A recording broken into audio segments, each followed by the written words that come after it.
Zdravím vás, jmenuji Jiří Černota, jsem zakladatel a majitel společnosti Bevit. A v těch příštích minutách jsem se rozhodl, že udělám vysílání, které bude zaměřeno na esenciální oleje, aromaterapii a bude to zaměřeno na lékaře a terapeuty. Že dostávám spoustu dotazů právě z oblasti naturopatů, terapeutů a lékařů, jestli by mohli zařadit vlastně esenciální oleje do své praxe, co je pro to třeba udělat, jestli je to možné, jestli se to hodí pro tyto věci, tak jsem si říkal, bude vhodné, když více takových myšlenek, inspirací a nápadů bych dal do jednoho vysílání. Ale dřív, než se pustím do toho tématu a ponořím se do něj, tak jenom ti, co se dívají, napište mi prosím vás zpětnou vazbu, že mě vidíte, že mě slyšíte, že technika funguje a už tady vidím, že tady komentáře máme, takže by to mělo fungovat. Výborně, děkuju. A já se zabývám esenciálními oleji, vystudoval jsem Essential Oil Institute u doktora Axeho, který je špičkový lékař ze Spojených států, dokonce jeho stránka draxe.com. On se vyjadřuje o ní, že to je nejčtenější webová stránka o zdraví na světě vůbec. To nemám to potvrzeno, ale v každém případě jsou tam obrovské návštěvnosti celosvětově. A naše firma se specializuje, je to náš hlavní výrobek esenciální oleje, máme těch jednodruhových olejů přes 100 v nabídce, přes 200 směsí. Já jsem sám autorem víc jak 200 směsí, spolupracujeme s Baťovou univerzitou ve Zlíně, jsem provozovatelem speciální špičkové laboratoře na měření kvality esenciálních olejů a spolupracujeme s dalšími laboratořemi a vědeckými ústavy. Máme svůj vlastní poradní lékařský a vědecký sbor. Tak, esenciální oleje, co to vůbec je? Esenciální oleje, mohli bychom říct, mám tady jeden olejček, jsou extrakty z rostlin. Ty těkavé látky, které jsou v rostlinách, tak ty my vyextrahujeme několik způsobů, jak je extrahovat. Zpravidla je to parní destilace. A používají se po tisíce a tisíce let, čili není to žádná nová věc, jsou to věci vyzkoušené. A když se podíváme do minulosti, do různých těch léčebných systémů, od čínské medicíny přes ajurvedu, přes různé šamanské a indiánské tradice, všude ty oleje se používaly, hráli tam prim. Ježíš, jak se narodil, tak mu přinesli zlato kadidlo a mirhu, s kadidlím a mirhy se dělají esenciální oleje. A dokonce našel jsem citát od říká se, otce moderní medicíny Hippokrata, který říkal, každý den vonou koupel, či doporučoval každodenní kontakt s esenciálními oleji, s těmi esencemi rostlin. A proč z mého hlediska, nebo takhle ještě mnozí lékaři, už velké množství lékařů a terapeutů esenciální oleje používá, samozřejmě, ale právě ti, kteří ještě neměli prostor, neměli čas, nebo prostě nebyla příležitost se seznámit s aromaterapií, tak pro ty chci natočit nebo natáčím, vysílám teď pár myšlenek, aby to zvážili, protože já jsem přesvědčen, že středně době v těch příštích letech prakticky všichni lékaři, terapeuti, naturopati nějakým způsobem s těmi esenciálními oleji budou pracovat. Proč? Protože je to jednoduché, je to účinné, je to ověřené a vlastně dají se ty esence propojit s jakoukoliv terapeutickou a léčebnou metodou a úspěšně. Aspoň z mého hlediska určitě úspěšně. Ten doktor Axe, u kterého jsem studoval, ten dokonce hovoří, že se nacházíme v takovém megatrendu esenciálních olejů. S esenciálními oleji. A doktor Želinský, jeden z nejlepších aromaterapeutů je ze Spojených států, ten říká, z hlediska každodenního použití pro podporu našeho těla jsou esenciální oleje to nejlepší, co na této planetě existuje. Čili dost silné vyjádření, to nejlepší, co na této planetě existuje. to doktora Axe se ptali, proč jsou ty esenciální oleje účinné, proč fungují.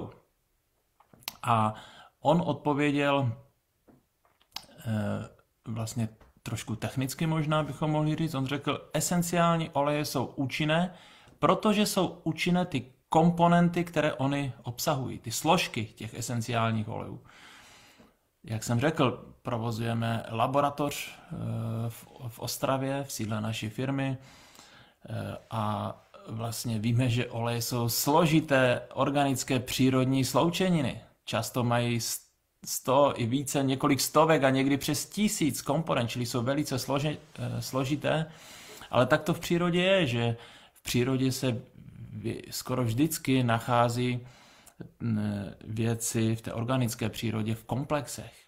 No ale naše tělo je na ty komplexy za ty miliony let zvyklé, umí je zapracovat do těch svých systémů.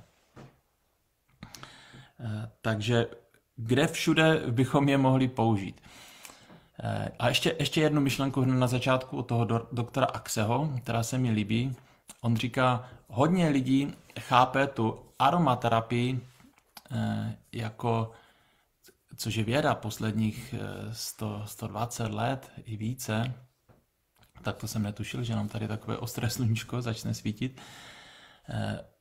Aromaterapii, hodně lidí chápe tu aromaterapii jako něco, co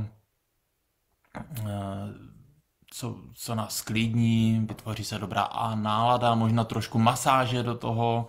On říká, ano, to je všechno pravda, ale ta hlubší pravda je, že vlastně ty esenciální oleje jsou léky. Že to jsou vlastně léky. My jenom posledních 100, to jsou jeho slova, posledních 100-120 let, vlastně když se řekne lék, tak si většinou představíme tu pilulku. Ale ty tisíce let předtím, když se řeklo lék, tak spíš si lidé představili tu tekutinu, ten rostlinný extrakt. Samozřejmě z právního hlediska léky jsou to, co schválí nám úřady, to, co v Česku schválí Státní ústav pro kontrolu léčiv, takže v Americe mají FDA, ten Drug Administration, Food and Drug Administration se to tuším jmenuje, a tak dále. Každá země prostě má nějaký úřad, který přísně zkoumá podmínky a umožňuje prodej, takže ten doktor Axe spíš se odvolával na ty esenciální oleje ne jako lék z toho právního hlediska, ale jako lék z toho historického hlediska. A mnoho i těch léků v současnosti vlastně vzniklo tak, že se víceméně skopírovaly tady ty přírodní látky a vytvořily se synteticky.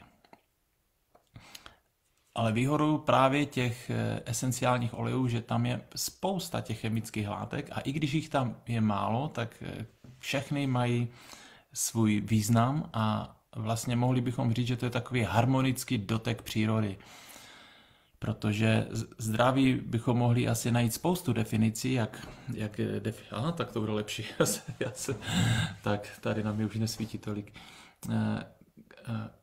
Vlastně, ale jedna z definicí, že to je přirozený stav naše zdraví, ten harmonický stav, ale vlastně ty esenciální oleje nesou v sobě tu harmonii té rostliny.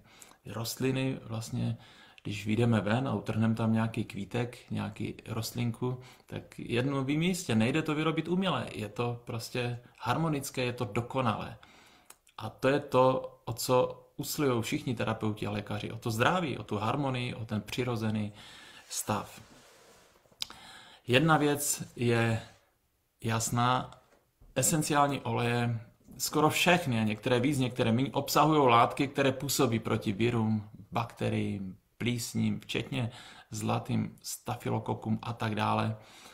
Jenom ve Spojených státech existuje víc jak 17 000 vědeckých studií, takže kdyby to chtěl někdo studovat do hloubky, vlastně není možné to stihnout ani za celý život.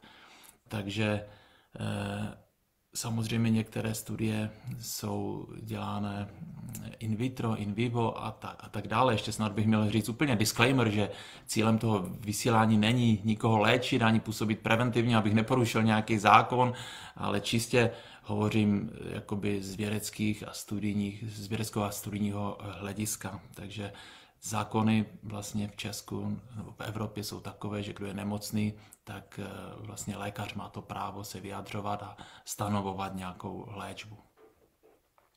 Takže pokud někdo hledá látky, které jsou silně protivirové, protibakteriální, mnoho lékařů, kteří jsou specialisti přes esenciální oleje, vědí, že většina těch patogenů nemůže v přítomnosti esenciálních olejů ani přežít. Takže možná esence budou v tomto směru tím prvkem, který vám může pomoci ve vaší praxi jako silný prostředek proti patogenům, proti bakteriím a virům. Otázka virů je složitější, ale nechci tady teď zdržovat. Takže to, myslím, se hodí ve mnoha lékařských postupech a terapiích. My jako firma děláme vždycky takové slavnosti Bevit, děláme to 2krát ročně.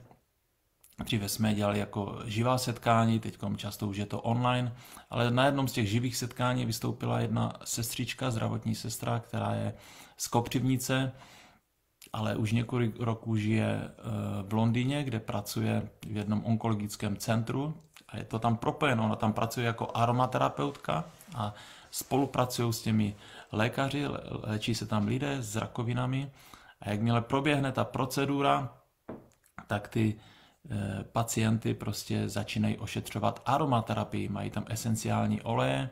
Říkala na začátku, ne všichni lékaři měli v to důvěru, dívali se trošku na to přes prsty, ale postupně, jak zjistili, jakou ty oleje mají obrovskou sílu v podpoře psychiky a celkového zdravotního stavu těch pacientů, tak říkala, že přednostně a rychle tam vozí ty nejtěžší pacienty. Takže to se mi líbilo, že to je takový případ nebo příklad toho, jak se dá propojovat moderní medicína vlastně s aromaterapií.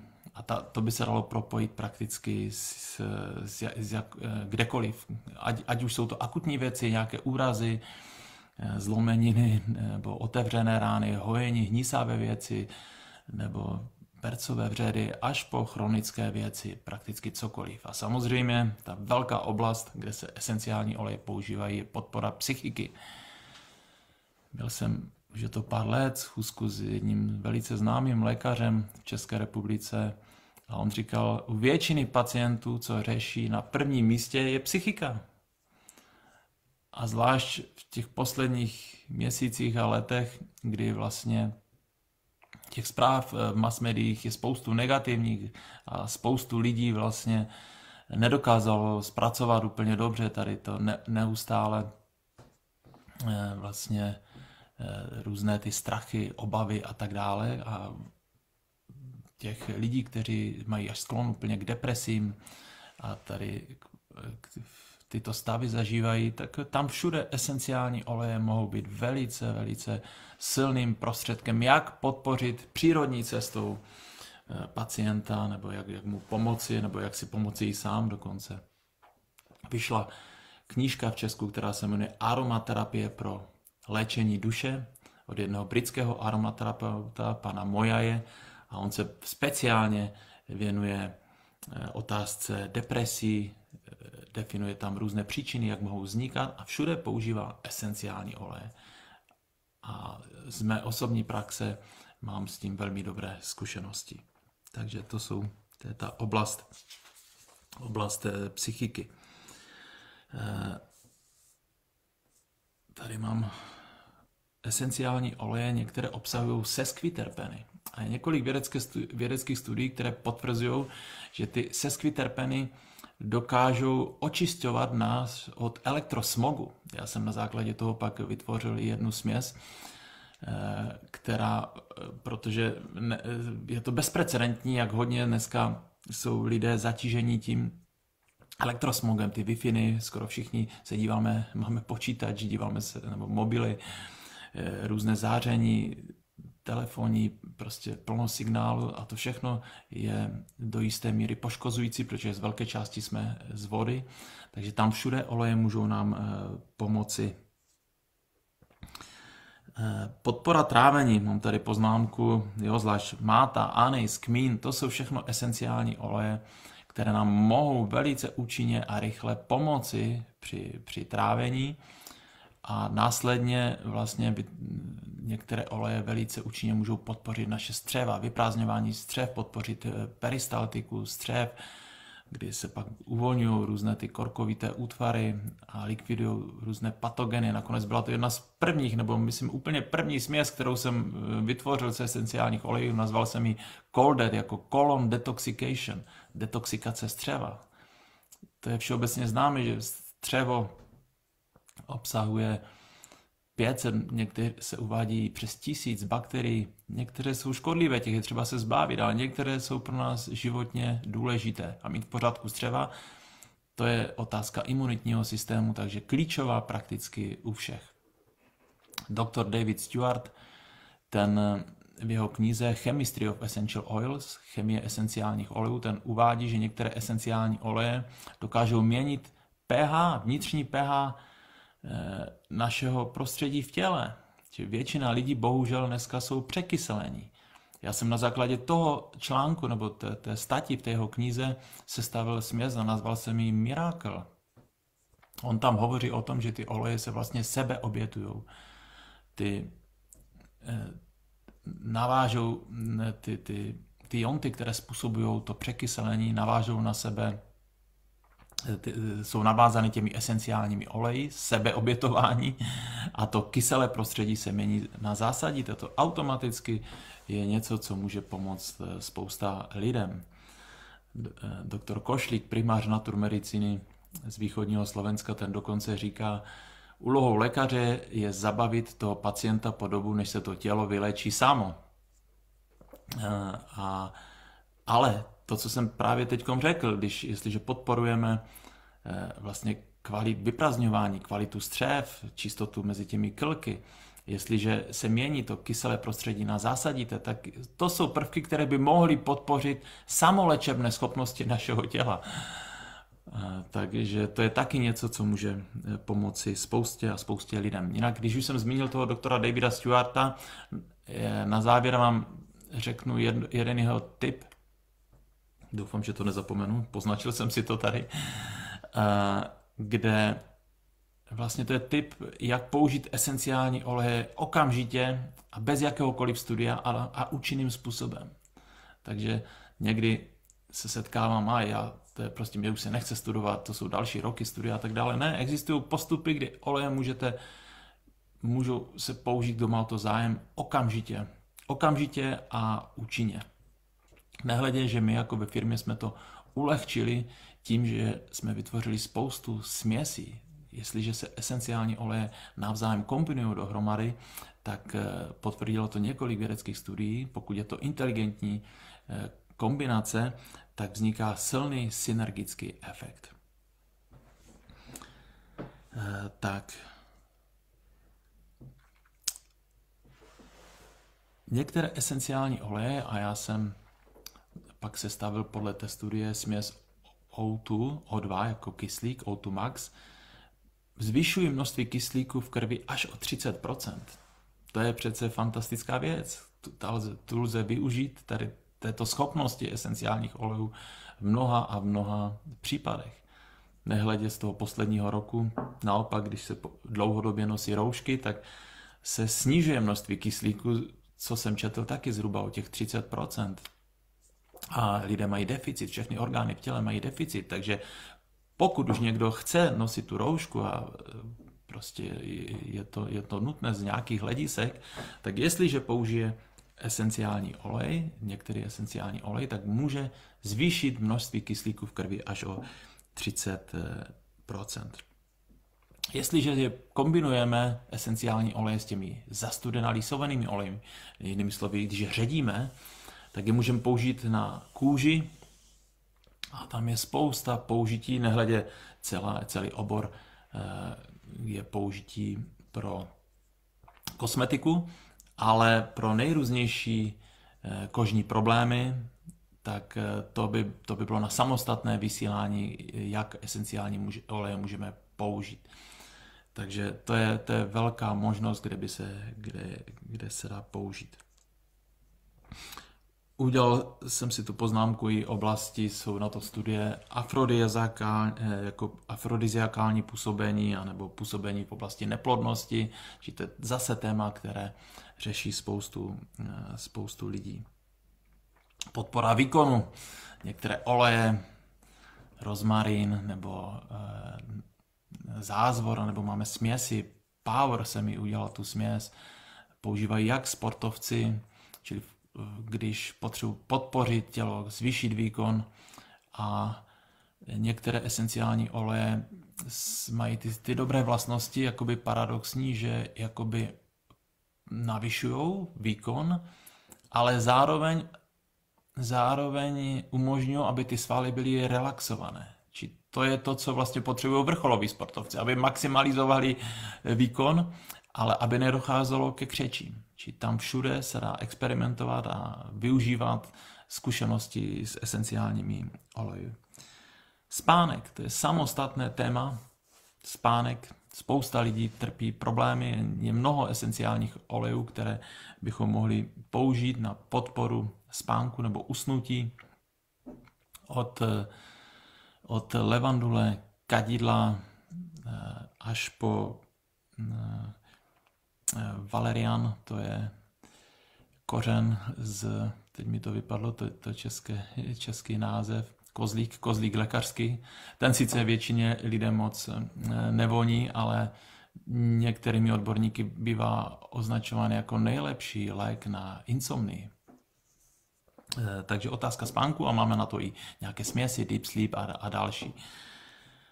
Zpomalení, stárnutí, zase téma široké, a využívá se tam spousta principů a působení. Jinak to je všeobecná vlastnost esenciálních olejů, že působí mnoha mechanismy a na mnoha úrovních. Esenciální olej z hřebíčků, který ještě ve 20. století používali zubaři na umrtvování nebo na tišení bolesti, se zjistilo, že má i největší hodnotu ORAC, čili schopnost ničit volné radikály. Často ty volné radikály bývají známkou nebo signálem, že něco není v pořádku. Běžné potraviny, superpotraviny mají tu hodnotu ORAC v tisících, možná čerstvé borůvky budou mít 20-30 tisíc, nevím přesně, záleží z jakých podmínek bychom to měřili. Ten esenciální olej z hřebíčku má hodnotu ORAC 1 090 000, čili vysoce nad běžné hladiny. Samozřejmě esenciální oleje ovlivňují naši psychiku. V Japonsku dělali pokusy, studii na studentech na vysoké škole a dávali inhalovat určité esenciální oleje. Já jsem potom z nich namíchal směs Learning a ty výsledky u toho učení se zlepšily o více než 50%. Čili některé esenciální oleje podporují naši koncentraci, naši schopnost komunikovat, klid. Takže to je něco, co taky se používá v mnoha případech. A co je významné, že ty molekuly esenciálních olejů jsou velice malé. Oni jsou až 200krát menší než u těch zastudenalisovaných olejů, než u těch olivového oleje. A oni prostupují, zvláště některé komponenty jako alfa-pinen a jiné, naši hematoencefalickou bariéru a dostávají se do těch centrálních částí mozku, kde potom působí na tu amygdalu, na centra, která souvisí s naším myšlením, cítěním, s našimi emocemi, na centra, která vlastně ovládají naši hormonální aktivitu. A jestliže toto ovlivňují v našem těle, tak ovlivňují vlastně úplně všechno. Existují materiály a knihy, které hovoří o tom, že právě ten alfa-pinen a některé složky olejů uvolňují podvědomé myšlenkové a emoční vzorce. My bychom mohli z jednoho hlediska se dívat na člověka jako na bytost návykovou. To je to, co ovládá náš život, ty vzorce myšlenkové a emoční. A úspěšný v životě je ten, kdo dokáže tyto vzorce měnit. A vlastně tady jsme na té úrovni příčin. Na té myšlenkově, v pozadí většiny chorob nebo nějakých negativních stavů a problémů, a nejenom psychických, je vždycky nějaký omyl, nějaké špatné mentální nastavení. Čili jestliže měním toto mentální nastavení, tak vlastně odstraňuji příčiny. Vlastně mohli bychom říct, úloha číslo 1 lékaře, terapeuta je najít vždycky příčinu toho stavu a odstranit ji. A v tomto hledání a nacházení ty oleje zase, neříkám, že udělají úplně něco za nás, 100%, ale mohou být tím přítelem, tou nejlepší berličkou, která nám pomůže. Oblast proti bolesti, zvlášť právě ten hřebíček, ale já jsem pak udělal směs, kterou jsem nazval NOPA. Prostě nesčetněkrát máme ověřeno, že je to přírodním způsobem, čili prakticky bez vedlejších účinků, lze pracovat i s bolestí. Takže to je všechno oblast, která se dá velice využít v mnoha praxích lékaře nebo terapeuta. Samozřejmě CBD, to bychom mohli z jistého pohledu nazvat, je to taky esenciální olej, nebo spíš extrakt z konopí. To má taky vlastně lze používat v této oblasti, v oblasti bolesti.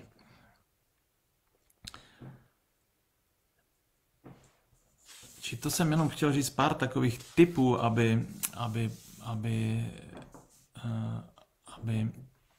abyste měli inspiraci, že ten esenciální olej se dá kombinovat opravdu prakticky v čemkoliv, co děláte. Existují nějaké negativa esenciálních olejů? No do jisté míry ano, zneužít nebo nepochopit se dá všechno, a tady u esenciálních olejů je to vlastně jediná hlavní věc. Esence jsou koncentráty. Jsou to silné věci. Některé oleje jsou tak silné, že bychom se jimi mohli i popálit. Oregano, tymián, prostě skořice, to jsou horké esenciální oleje. Ještě jsem zapomněl, některé oleje jako tymián právě byly používány za druhé i první světové války na bojištích proti sněti. Každý voják australské armády má ve své uniformě lahvičku tea tree, protože je to jedna z nejsilnějších přírodních látek, jak se bránit, nebo jak si sám sobě poskytnout první pomoc v případě nějakých poranění. Sám si vzpomínám na příběh, kdy kdysi jsem měl kocoura, chodil jsem s ním na procházky. On byl velice fajn a jednou jsem se vrátil z takové procházky a před domem tam bylo plno dětí a on se najednou zasek a nechtěl jít dál, měl strach. A protože jsme spěchali, tak jsem si ho vzal na krk a on jak byl vystresovaný, tak se mi zakousnul do krku.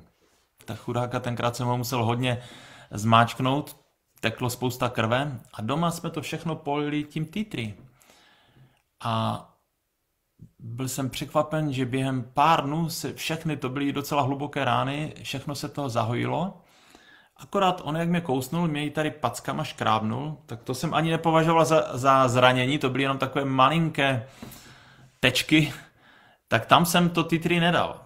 A ty hluboké rány se zahojily během pár dnů a tady ty tečky mi pak hnísaly ještě víc jak měsíc, prostě protože tam jsem to ošetření neudělal. Takže může to být inspirace pro nejrůznější zranění. Když jsem absolvoval dvoudenní školení, kde paní, která pracovala v Anglii v nemocnici, právě měla bohaté zkušenosti s léčením těch otevřených rán, těch bercových vředů, kdy už jsou tam i zelený povlak a tam všude s úspěchem používali esenciální oleje.